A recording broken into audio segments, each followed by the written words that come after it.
नमस्कार दोस्तों आज की वीडियो में हम बात कर रहे हैं जननायक के बारे में। कौन होता है जननायक? आमतौर पर जननायक किसे कहा जा सकता है? जो सही मायने में जनता का ख्याल रखता हो उसे हम जननायक कह सकते हैं। फिर वह किसी भी क्षेत्र में हो सकता है, बट आज हम बात कर रहे हैं राजनीति के जननायक की, कि भारतीय राजनीति में असली जननायक कौन है।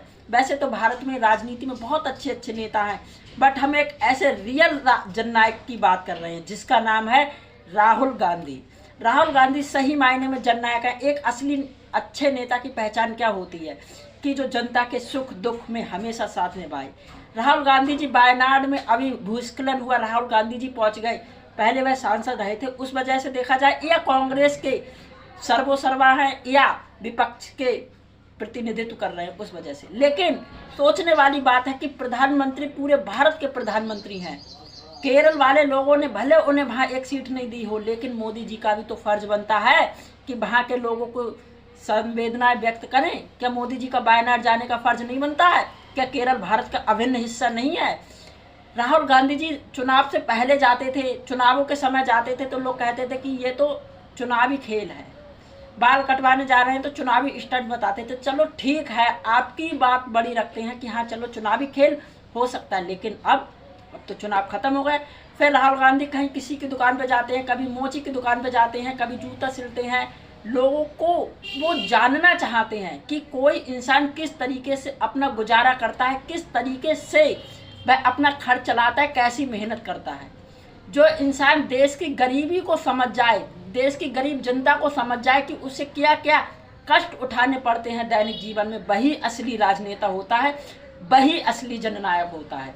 राहुल गांधी ने यह पूरी तरीके से सिद्ध किया है कि वह देश के असली जननायक हैं। ऐसा कोई राजनेता होगा वह सोचेगा कि मेरी तो दादी मेरे पिताजी सब देश के प्रधानमंत्री रहे हैं तो मुझे तो ईजिली वोट मिल जाएगा, बट नहीं, उन्हें देश की गरीबी समझनी है, क्योंकि गरीबी को अंदर से खत्म करना है, बाहर से सिर्फ आंकड़ों के आधार पर नहीं।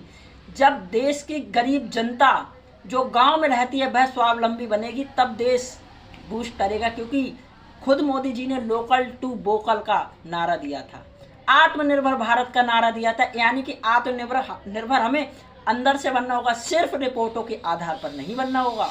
कुछ लोग कहते हैं कि ये तो परिवारवाद को आगे बढ़ा रहे हैं। आप मुझे बताइए कि ऐसा कौन इंसान होगा जो खुद परिवारवाद को आगे ना बढ़ाता हो? ऐसा कौन सा राजनेता है जो ना चाहेगा कि उसका बेटा राजनीति में आए, चाहे किसी भी पार्टी में ले लीजिए। और फिर परिवारवाद भारतीय राजनीति में है कहाँ? वो तो राजतंत्र में होता है।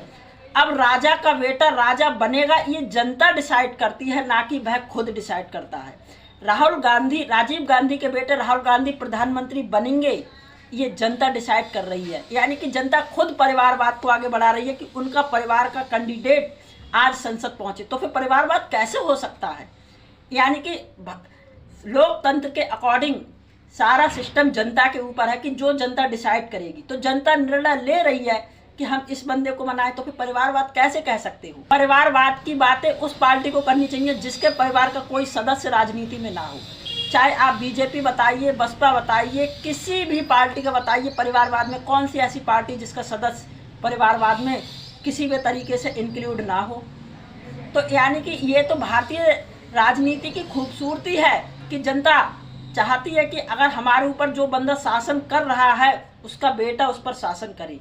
अब वह अगर खरा उतरता है जनता की बातों पर, जनता दोबारा चुन के भेजती है, और अगर जनता की बातों पर खरा नहीं उतरता है तो जनता उसे हटा देती है। यही तो राजनीति है, यही तो लोकतंत्र है कि हम 5 साल के लिए चुन के भेजते हैं, हमारी मर्जी होगी आप शासन करो, अगर हमारे मन के मुताबिक आपने शासन किया तो हम दोबारा चुन के भेजेंगे, और अगर आपने नहीं किया तो हम आपको हटा देंगे।